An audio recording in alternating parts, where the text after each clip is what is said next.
We're looking at a hardwood maple body. We're looking at hard maple neck, hard maple fretboard, a Schaller 457 bridge. So,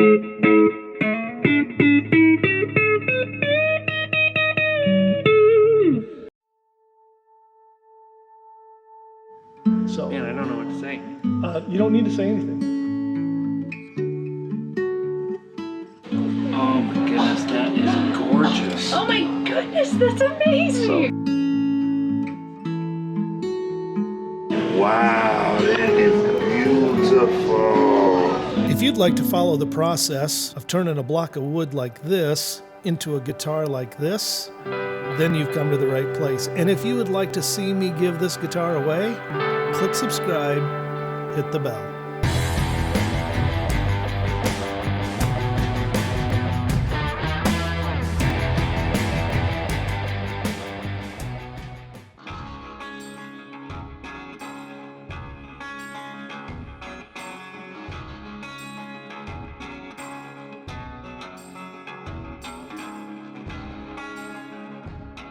Welcome, guys, to beautiful Minnesota, home of Prince, home of Bob Dylan, myself, my wife, a lot of other people.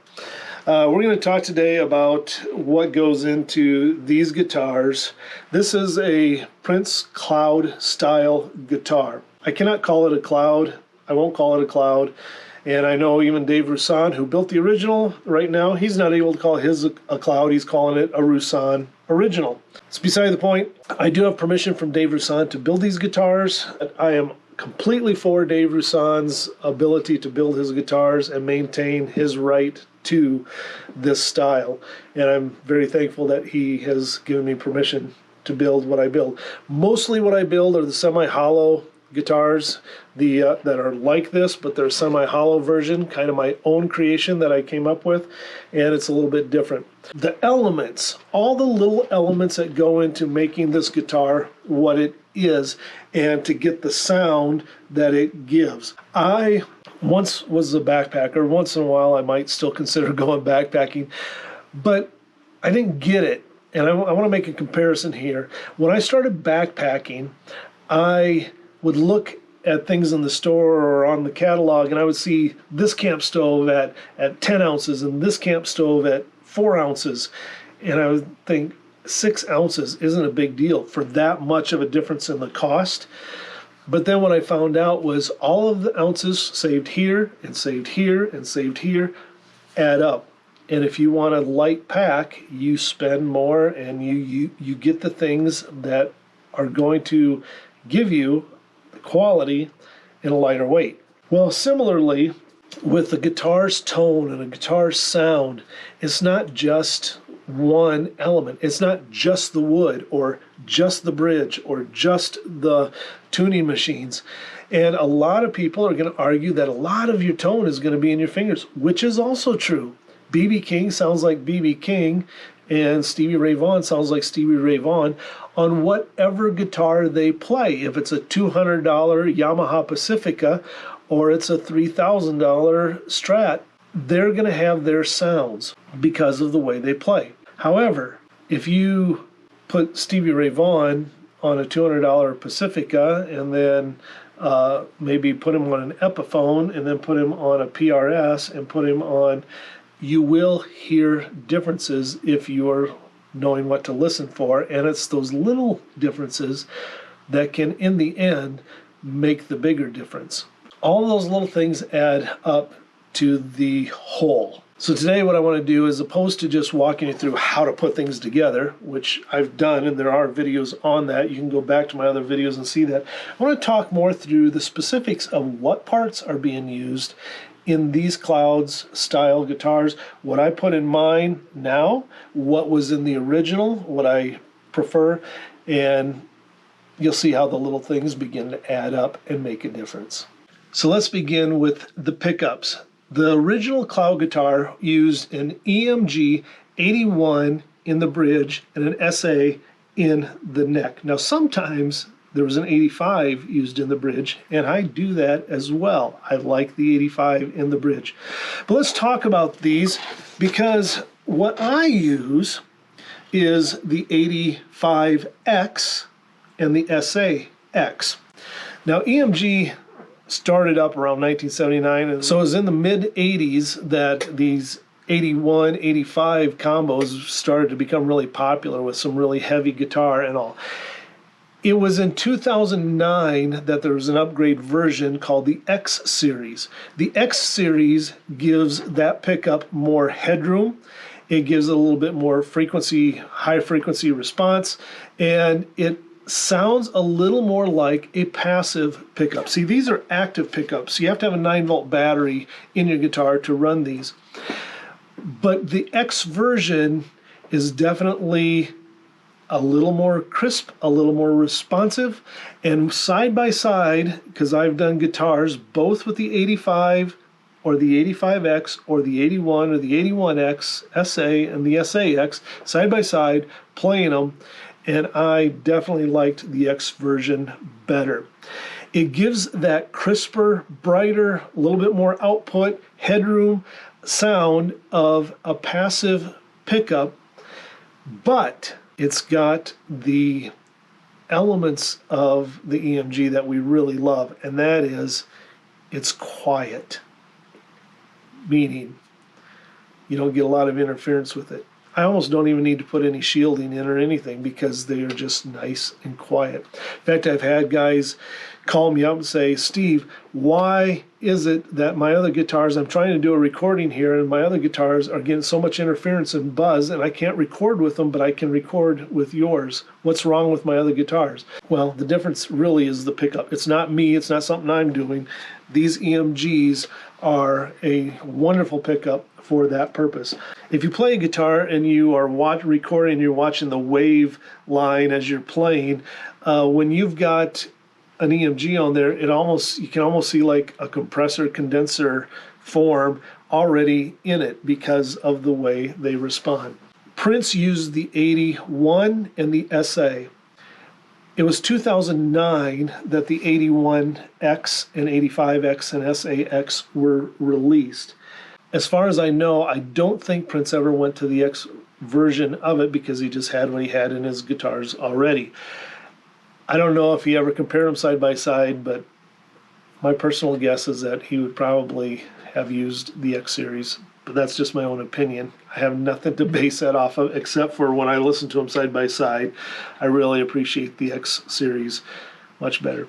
So we are going to put in an 85X into the bridge. We're putting in an SA-X into the neck. A lot of this I'm going to record at just kind of a fast pace for you.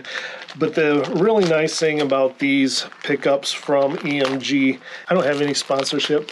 However, if EMG wanted to help me, at least give me some pickups to give away and guitars that I give away, that'd be awesome. But when you get the package, you get a volume and a tone pot, and you get the 1/4-inch jack, you get the electronics. The hookups on these are just a 3-pin hookup, and you just basically slide it together. There's very little soldering that you have to do. There is some soldering that you need to do, so don't think you can totally get away without soldering. These just have a special way they go on. They just slide on, but there's an arrow on the top here showing where it goes there. Just get that lined up. This one's actually for, well, that's a pretty long one, so that must be for the neck. I've got shorter cords that I'll use because I don't want too much length inside there.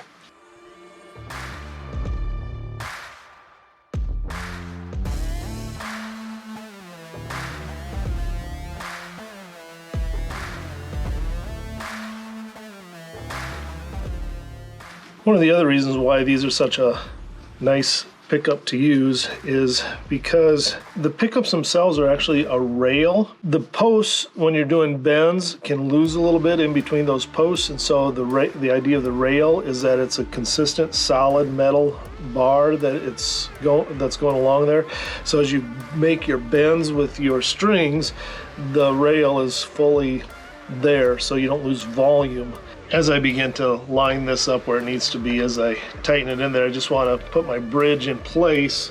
This bridge is the iconic Schaller 457. First off, you're going to see I've got the wrong screw in there, which are black at the moment. I'm going to change those out here. This bridge is not easy to get a hold of. These came from Germany. They stopped making them years ago. What gave these Schaller 457, 455, 456 bridges such a desirable sound is that they were made of bell brass. They are basically underneath the coating. They're the same bridge. So one thing you can do if you're looking for one of these is find a 455 chrome or a 456 black and send them off to be plated. This one had been sent off to be plated. I send them off to Advanced Plating in Portland, Tennessee, which is just outside of the Nashville area. In the situation that we are at currently in the US and the economy, my understanding is that they are now charging almost double what they had been charging. For $100, I was able to get these replated. So that's not so feasible anymore, especially when buying a used pitted one on eBay right now can still cost you $250, $300, and then you still have to send it off for another $200. That ends up being a bridge that's really expensive. Using these only for those who really want them. For the guitars that I'm giving away, I'm still using primarily a Schaller bridge. On this next one, I've got a Goto bridge that I'm going to be using. The new Schaller bridges, like the Signum bridge, is still using brass in their bridge saddles, but the body itself is a cast zinc. I would use them. They'd be a good alternative, but preferable if it could all be bell brass. So let's get this dropped into the guitar. And as I'm kind of doing this, I'm just checking to see where I'm at for string height. Obviously that's going to have to go way down by comparison. I want to do that just as I line up and square off my pickup here before I start drilling more holes in there.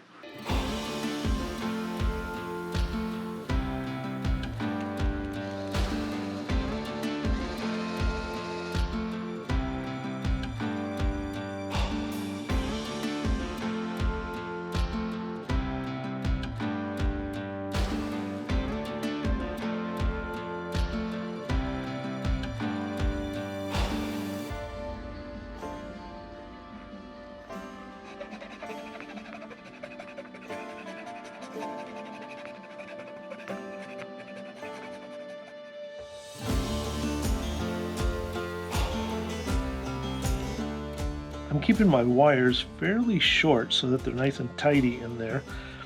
This will be for the neck pickup. This is going to be for the bridge pickup. This is my ground.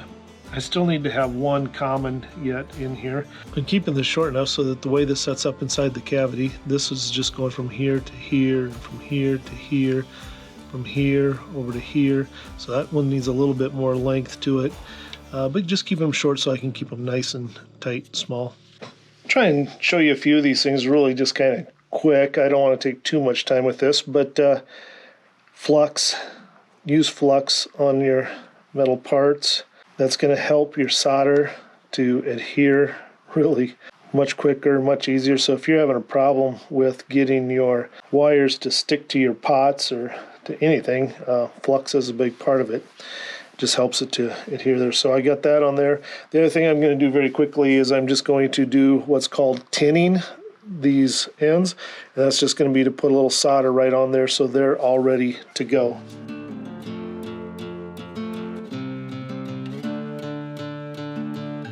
While I do just a couple of boring things on the electronics here, take a minute and check this out. Well, hey, this is one of the interests of our town. Little town, but really kind of a cool little waterfall that we have here, at least when it's wet out. Sometimes it dries up and it's not really running like it is right now. So if you ever come to Pipestone, Minnesota, it's worth walking the monument. It's a national monument here, actually, for a few reasons. Pipestone, that's how we get our name, is because this is where the Native Americans would come to harvest the pipe stone, which is a very soft stone that's sitting under a layer of Sioux quartzite, and that's what they used to carve the pipe. So if you saw Dances with Wolves, you saw a pipe from Pipestone.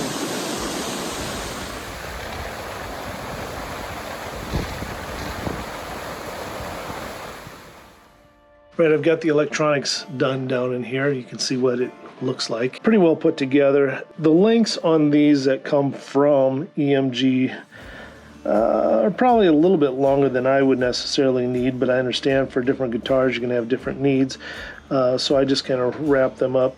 This is for the battery. The battery will sit up in this area flat, and I put a piece of foam in here over top of that, and then the battery can sit kind of right in there flat. Now, I do have battery boxes, but we don't use a battery box on here because it wasn't on the original, so that's what I do, just kind of do it that way. You could put the battery in here. There is enough room, but you would just have to make some links of wiring to get all the way down to here, because that wouldn't be enough. Okay, the electronics are in. It really doesn't take all that long to do the electronics. The next thing though is I always test before I finish it out here, just to make sure that I got my electronics hooked up correctly. And to do that, I just use a screwdriver. I'm not scratching on these. I'm not hitting them hard. They are magnetic. This is magnetic, so it will make a noise through my amplifier. Just plug that in. And right now, this is switched this way, so it should only be the neck pickup. And nothing. So I'll just check here too. Nope, nothing. All right. I got something hooked up wrong or forgot to hook something up. Oh, actually, I think I might already know. Strangely enough, it wasn't at all what I thought it was. Now should we both?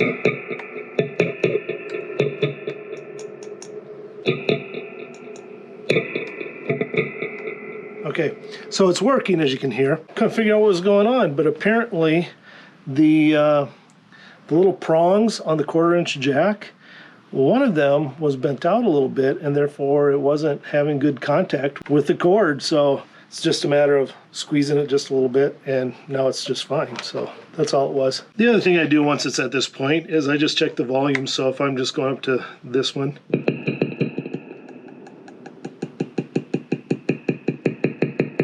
I can even check my tone. So all of these little elements add up. We're looking at a hardwood maple body. We're looking at hard maple neck, hard maple fretboard. We're looking at a Schaller 457 bridge. Then we've got the EMG pickups. We have got a brass nut. Those things, those elements, as well as even the tuners on it, they all add up together to give us what we get out of this guitar. These knobs come from the Fender Jazz Bass. They are a smaller knob. The Fender Jazz Bass has these big knobs and then these little knobs that look the same, but these are just the smaller knobs. Next on our list is the M6 Minis. On the original Cloud guitar, Dave Rasan used the Schaller M6 Mini tuners, and that's what's been standard for quite a while for these. And then Schaller quit making the M6 Mini. Well, sort of. They changed the design slightly, and it is now the M6 135. The thing you got to watch for is they do come with different button sizes. So the M6 135 with the smaller buttons is what we're putting on there. What I've been going with for most of these now is the locking version of it. You can get the locking version or the non-locking, and I just prefer the locking. When you just put the string through and lock it down, put it in, what you're eliminating is all of this string wrapped around the post, which adds extra string to stretch. It allows it to detune quicker. The other thing is this is quicker to pull those strings through, tighten it down, and tune it up. And you can change strings very fast if you need to.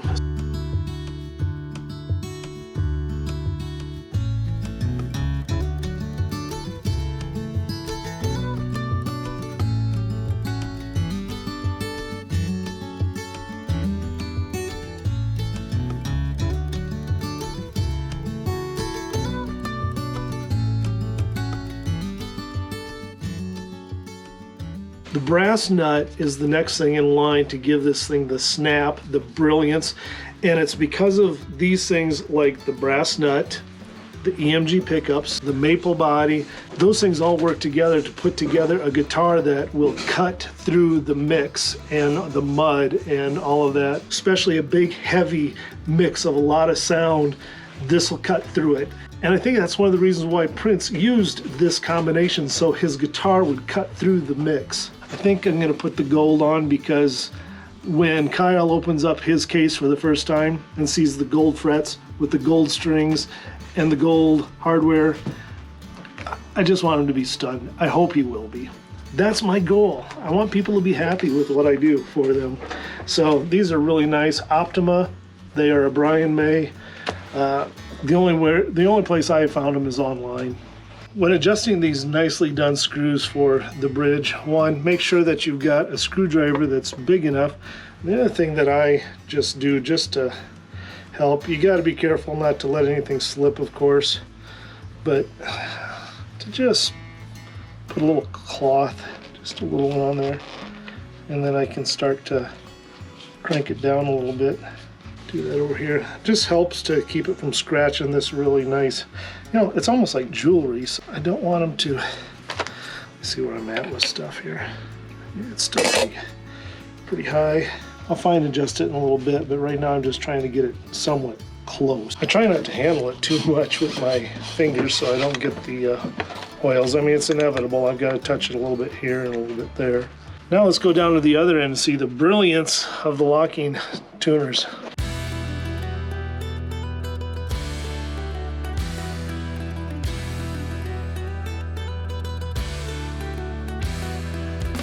We got the amp on low volume, so I've actually got, this is live at the moment, but it's not turned up very loud. So point is,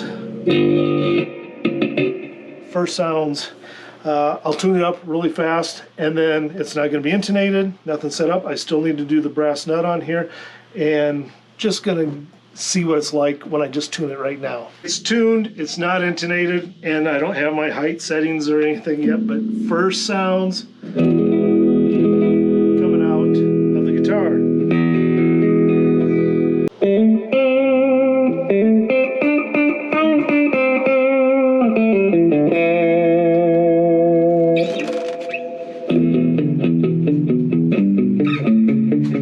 All right, and I sent a picture to Kyle quick and said, hey, do you want the black ones?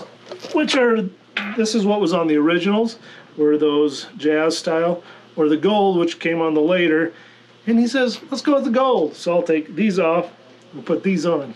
All right, so I just need to finish putting together the back plates, putting on the truss rod cover, make a few adjustments, and ship it out on Monday, I hope. Right now it's a Saturday, so hopefully, Kyle, you'll begin this real soon. Hey guys, thanks for watching. Hope you enjoyed just talking through a little bit of what's on one of these guitars. We'll catch you next time. Keep fighting for joy, guys.